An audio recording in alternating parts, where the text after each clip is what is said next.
ਵਾਰੀ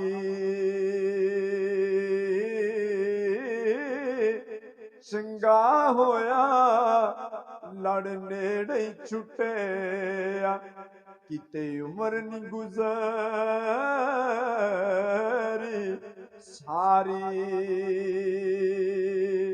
ਨੀ ਚਾਂਦੀ ਅਸ਼ਨਾਈ ਕੋਲੋਂ तौबा लख लख वारी धोखेबाज यार कोलों वफादार कुत्ता तो पाली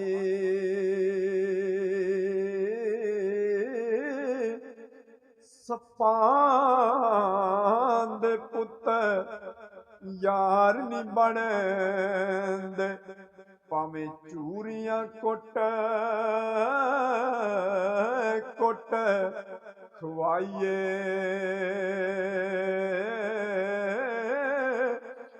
गई जवानी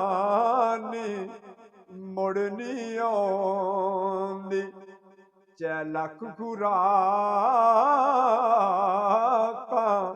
खाइए। तो मियां साहब क्या खूब कहते हैं, लत्ता कंबड़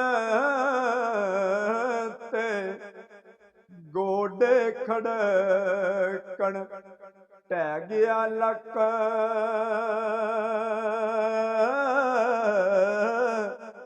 तेरा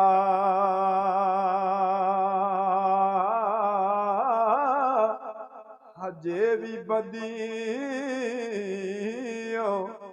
बाज न आयो वायो उमर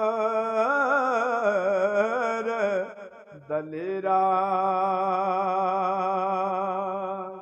वीडियो अच्छी लगी तो लाइक शेयर जरूर करना। मिलते हैं।